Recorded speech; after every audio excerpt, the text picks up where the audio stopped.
Bonsoir à tous, bienvenue sur D8 pour cette nouvelle édition de Voyage au bout de la nuit. Aujourd'hui, je vais poursuivre la lecture des Mémoires d'Outre-Tombe de François de Chateaubriand. C'est une autobiographie. Il a écrit ce livre durant toute sa vie. Je vais donc poursuivre cette lecture. Nous en étions au livre numéro 2, Mémoire de ma vie. Et n'hésitez pas à réagir sur les réseaux sociaux avec le hashtag VBN. Merci beaucoup.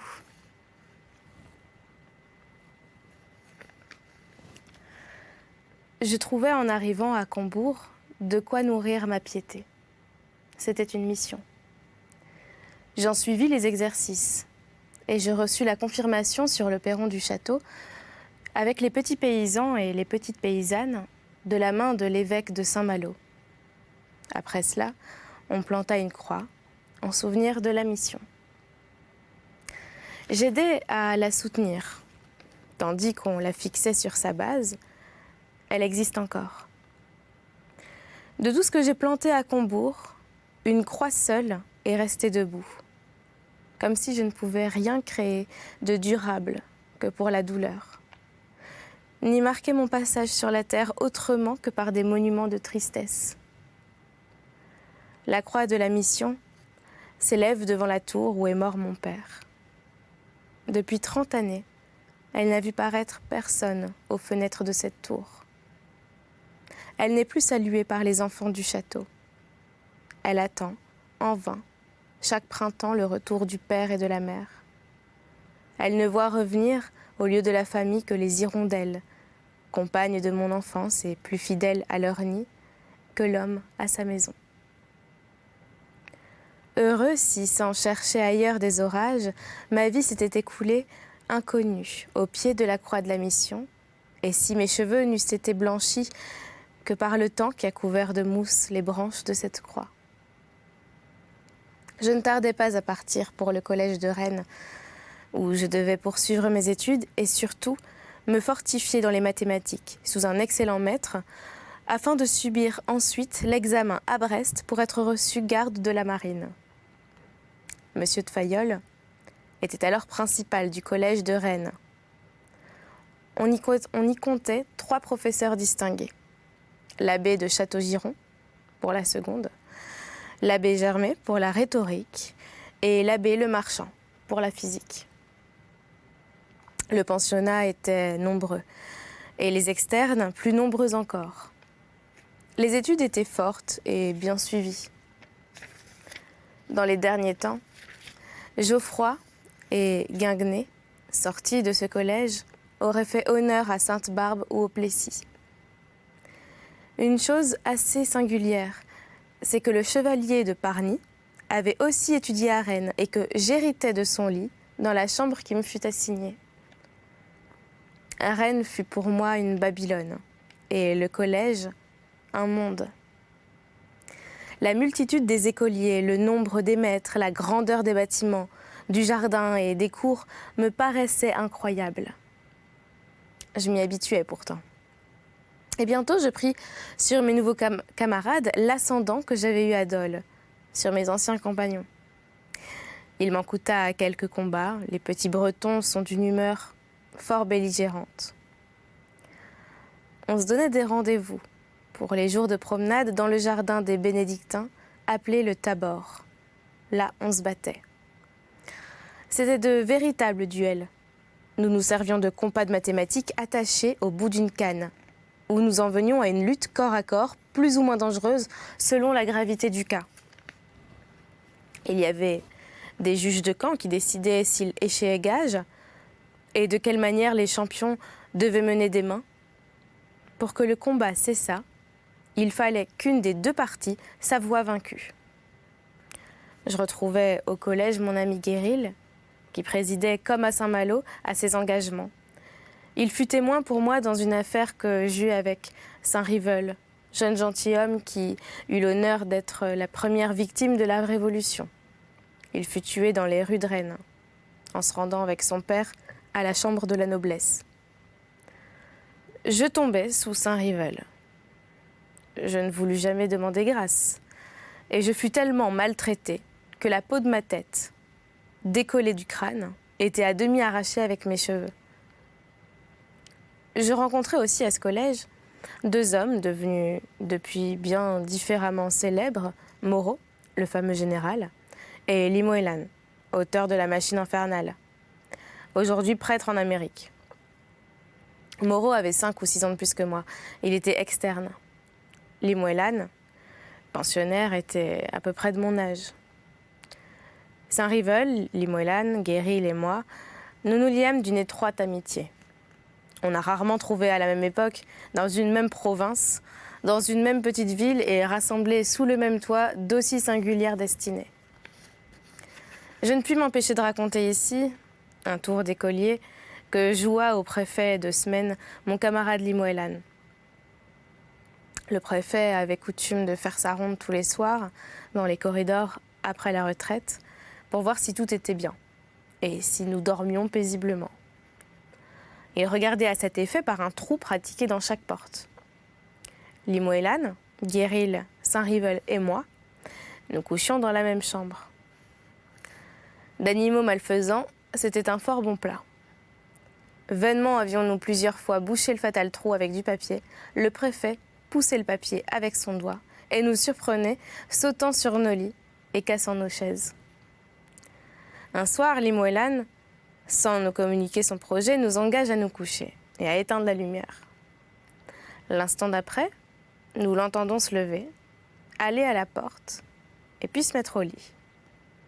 Un quart d'heure après, voici venir le préfet sur la pointe du pied.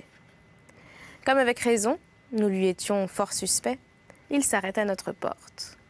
Écoute, regarde, n'aperçoit point de lumière, croit le trou bouché et enfonce imprudemment le doigt, qu'on juge de sa colère. « Qui est-ce qui a fait cela ?» s'écrie-t-il en se précipitant dans la chambre. Limoelan d'éclater de rire. Et Guéril de dire en nasillant avec son air moitié niais et moitié goguenard: « Qu'est-ce donc, monsieur le préfet ?» Quand nous sûmes ce que c'était, nous voilà, Saint-Rivel et moi, à nous pâmer de rire, comme Limoelan, à nous boucher le nez et à nous cacher sous nos couvertures, tandis que Guéril, se levant en chemise, offrait gravement sa cuvette et son pot à l'eau du préfet. On ne put rien tirer de nous. Nous fûmes héroïques. Limoelan, un vrai conspirateur, avait bien jugé nos caractères. Il ne nous avait pas fait part de son dessein, dans la crainte que nous ne l'eussent désapprouvé, mais il était sûr qu'une fois exécuté, nous embrasserions sa fortune. Il n'affecta point non plus de se dénoncer lui-même, comme en pareil cas si nous eussions été coupables. Il se serait laissé soupçonner pour nous sauver. Il trouva tout simple que pour lui rendre le même service, nous attirassions sur nous une partie du soupçon. Nous fûmes mis tous 4 en prison, au caveau, espèce de cellier humide et noir. On fut bientôt obligé de nous rendre la liberté. Saint-Rivel fit un trou sous une porte qui communiquait à la basse-cour et engagea sa tête dans ce trou sans pouvoir la retirer. Un cochon accourut et pensa lui manger la cervelle. Guéril se glissa dans les caves du collège et m'y couler un tonneau de vin. Limoelan démolit un mur et moi, grimpé comme Perrin-Dandin dans un soupirail qui donnait du caveau sur la rue. J'ameutais la canaille par mes harangues. Le terrible auteur de La Machine infernale, jouant ce tour de polisson à un préfet de collège, ne rappelle pas mal Cromwell, barbouillant d'encre la figure d'un autre régicide, qui signait après lui l'arrêt de mort de Charles Ier. Quoique l'éducation fût très religieuse au collège de Rennes, ma ferveur se ralentit. Le grand nombre de mes maîtres et de mes camarades multipliait les occasions de distraction et de chute. Je me perfectionnais dans l'étude du latin et je montrais encore plus de penchant pour la langue grecque. Je devins fort en mathématiques, pour lesquelles j'ai toujours eu beaucoup de goût. J'aurais fait un bon officier de marine ou de génie. En tout, j'étais assez heureusement organisée. Sensible aux choses sérieuses comme aux choses agréables, j'ai éprouvé que je pouvais écrire sur la politique comme sur les passions. J'ai commencé par la poésie avant d'en venir à la prose. Les arts me transportaient. J'ai surtout aimé passionnément la musique et l'architecture. Quoique prompt à m'ennuyer de tout, j'étais capable de plus petits détails, étant douée d'une longue patience. quoique fatiguée de l'objet qui m'occupait, mon obstination était plus forte que mon dégoût. Je n'ai jamais abandonné une affaire, quand elle valait la peine d'être achevée. Il y a telle chose que j'ai poursuivi 15 et 20 ans de ma vie, aussi plein d'ardeur le dernier jour que le premier. Cette souplesse de mes facultés intellectuelles se retrouvait à tout. Je jouais bien aux échecs, j'étais adroit au billard, à la chasse, au maniement des armes. Je dessinais passablement, je dansais de bonne grâce, j'aurais chanté agréablement si on eût pris soin de ma voix. Tout cela, joint au genre de mon éducation, à une vie de soldat et de voyageur, fait que je n'ai jamais senti mon pédant et qu'avec les facultés d'un homme de lettres, je n'en ai eu ni l'air hébété, ni la gaucherie, ni les habitudes crasseuses, ni les mœurs bourgeoises, ni encore moins la triste envie et la sotte vanité. Je passai 2 ans au collège de Rennes. Guéril le quitta 18 mois avant moi pour entrer dans la marine. Ma 3e sœur se maria dans les cours de ces 2 années. Elle épousa le comte de Farcy, capitaine au régiment de Condé, infanterie, et s'établit avec son mari à Fougères, où déjà habitaient mes 2 sœurs aînées, mesdames de Marigny et de Québriac. Madame de Farcy était charmante, pleine de talent, surtout pour la poésie. C'était après Lucile, celle de mes sœurs, que j'aimais le mieux. Elle est devenue une sainte après avoir été une des femmes les plus agréables de son siècle. L'abbé Caron a écrit sa vie. On me fit venir à Combourg pour le mariage de Julie. Je vis là pour la première fois cette comtesse de Tronjoli, jeune chanoinesse qui se fit remarquer pour son courage sur l'échafaud. Cousine du marquis de la Rouërie, elle se trouva impliquée dans l'affaire de ce rival de la Roche-Jacquelin. Je n'avais encore vu la beauté que dans ma famille. Je restais dans une sorte d'étonnement inexplicable en l'apercevant sur le visage d'une femme étrangère. Chaque pas que je faisais maintenant dans la vie m'ouvrait une nouvelle perspective. J'entendais la voix lointaine et séduisante des passions qui venaient à moi. Je me précipitais moi-même au-devant de ces sirènes, attirée par l'harmonie inconnue qui troublait mon cœur et m'appelait pour me perdre. Peu de temps après le mariage de Julie, je partis pour Brest, en quittant le grand collège de Rennes. Je n'éprouvais point le regret que je sentis en sortant du petit collège de Dole.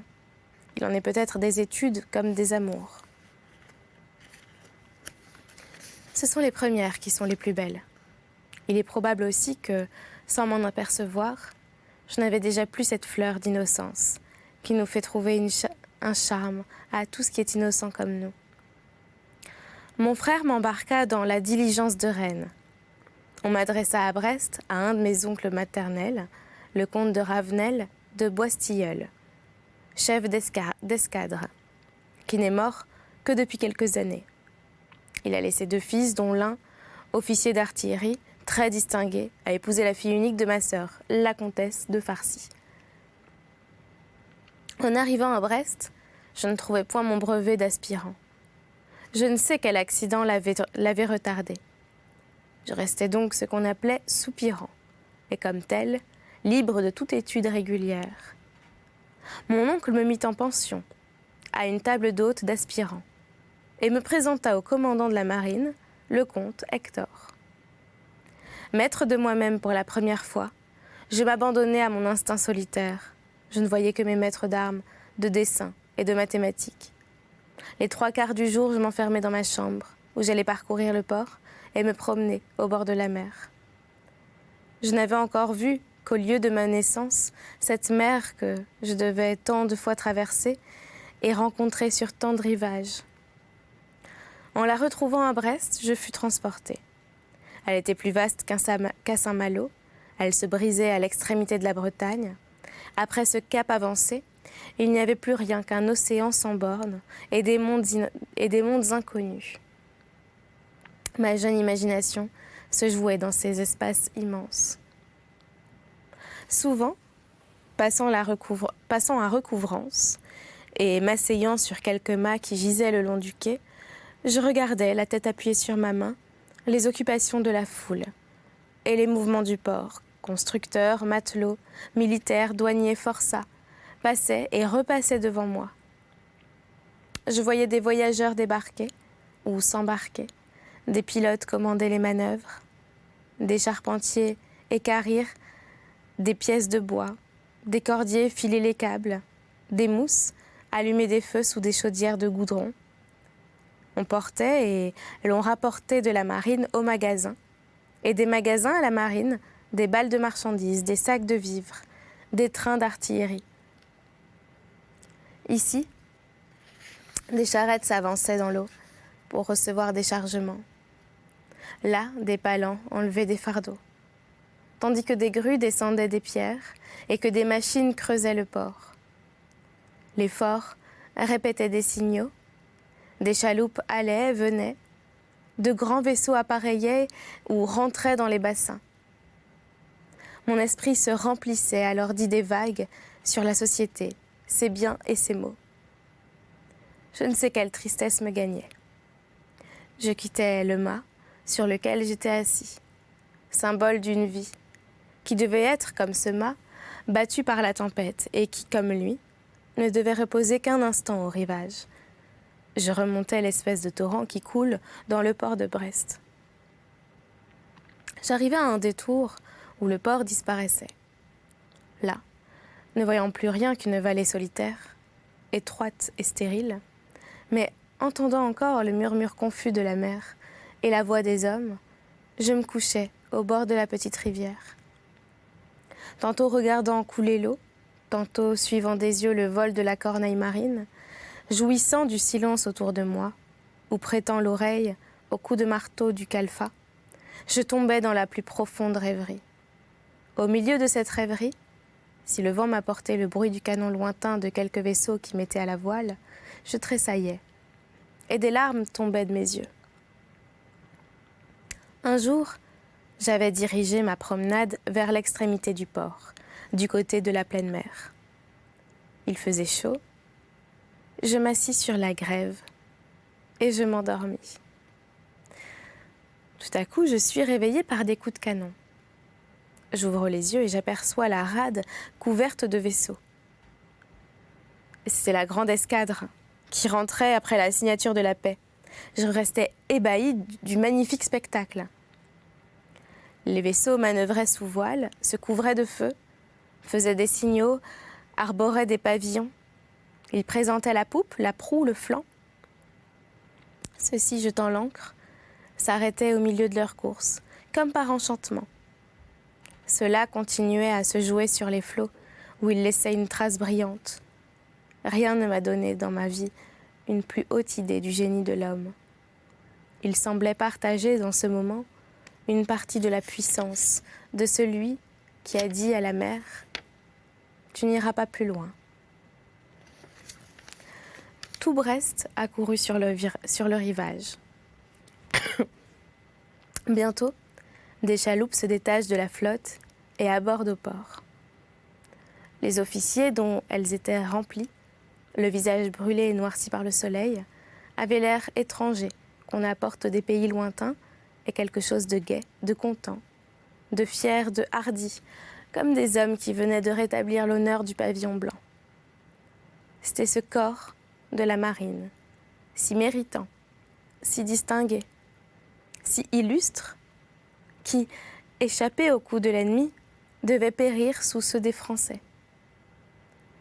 Je regardais passer la valeureuse troupe lorsqu'un jeune officier perce la foule et se précipite dans mes bras. Je reconnais Guéril. Il était singulièrement grandi, mais faible, et languissant d'un coup d'épée qu'il avait reçu dans la poitrine. Son projet était de quitter Brest dès le soir même, pour se rendre dans sa famille. Je ne l'ai vu qu'une fois depuis, c'était peu de temps avant sa mort héroïque. Je dirais en quelle occasion. L'apparition de Guéril et son départ me firent prendre une résolution qui a changé le cours de ma vie. Il était écrit que ce jeune homme aurait un empire singulier sur ma destinée. On voit déjà comment mon caractère se formait et quel tour prenaient mes idées. si au lieu d'être abandonnée à moi-même, j'eusse été comme les enfants du jour, conduits par un gouverneur? Aurais-je été ce que je suis? Jeté dans un moule commun, n'aurais-je pas pris les formes communes? Mon gouverneur m'aurait-il donné les leçons que je recevais, seul, dans le port de Brest? N'aurait-il pas regardé comme des bizarreries faites pour être corrigées, les premières atteintes de mon génie? Car j'en puis parler comme d'un mal, quel qu'ait été ce génie, rare ou vulgaire, méritant ou ne méritant pas le nom que je lui donne, faute d'un autre mot pour mieux m'exprimer. Mais aussi plus semblable au reste des hommes, j'eusse été beaucoup plus heureux.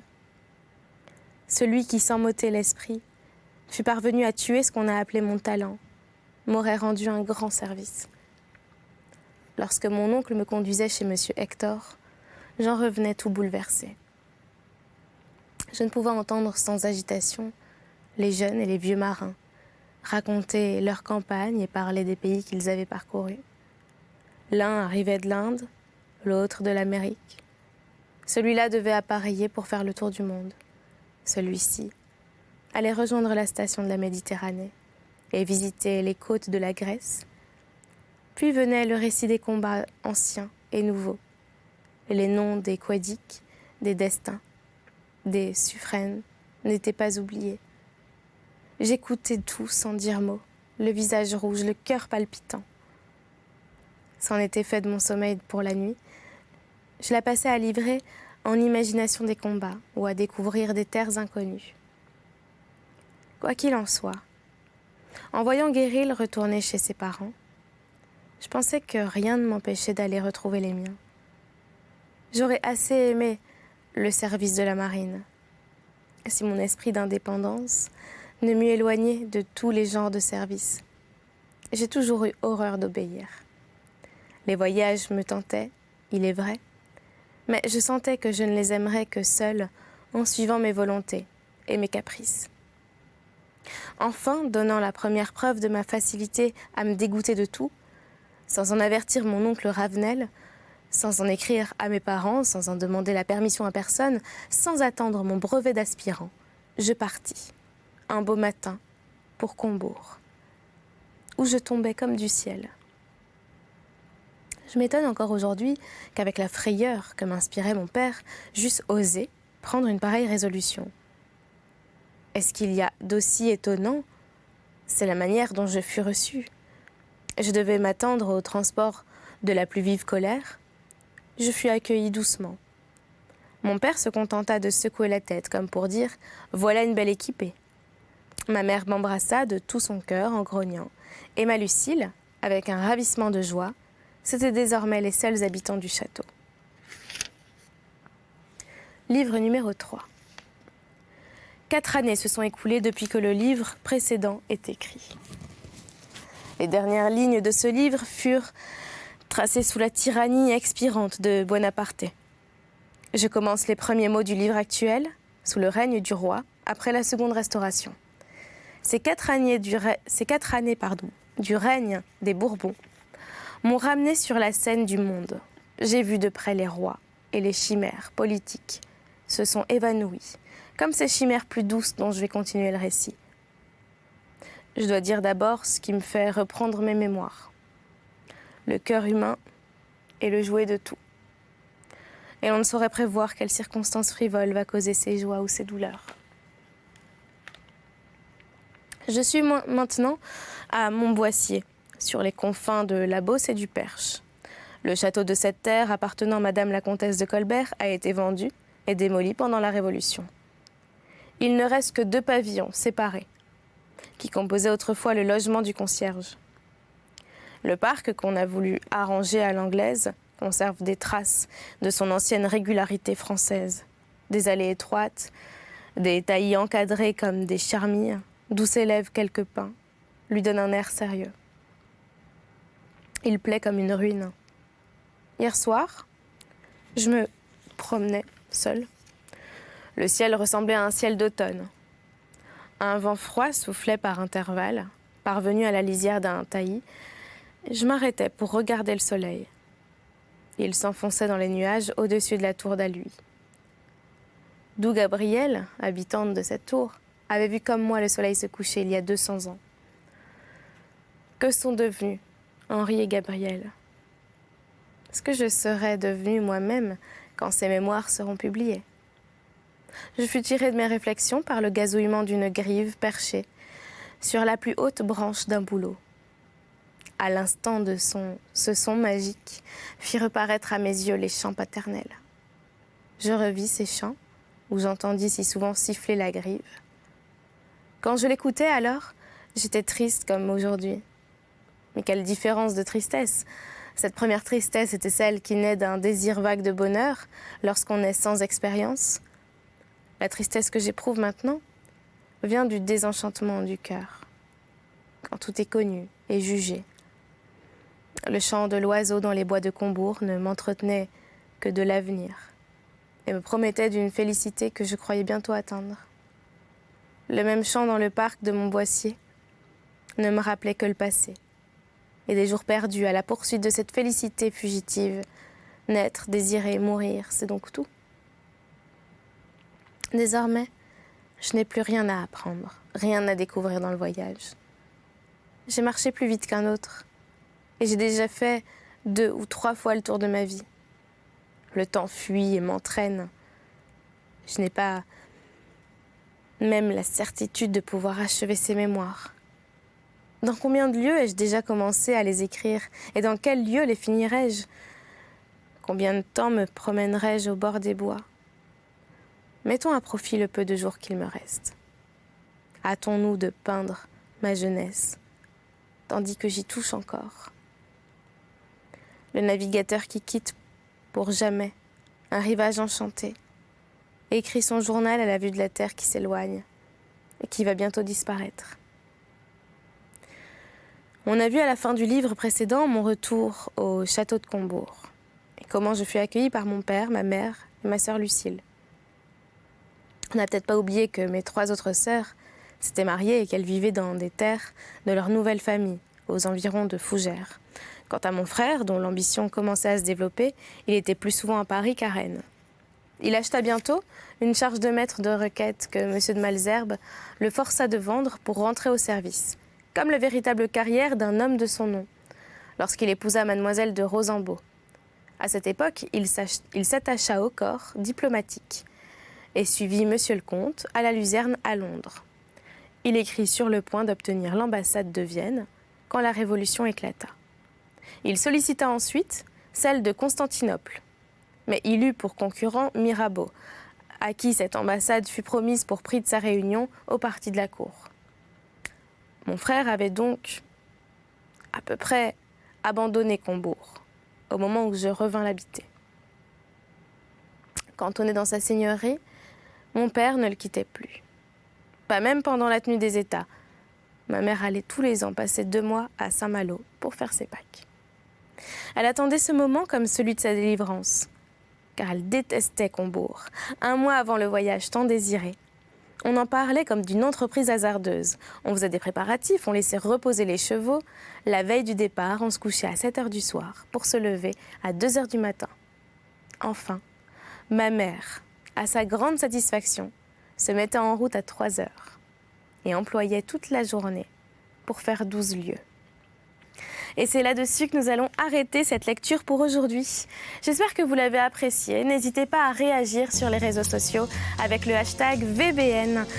Je vous remercie et je vous souhaite une très bonne nuit ou une bonne journée. À bientôt.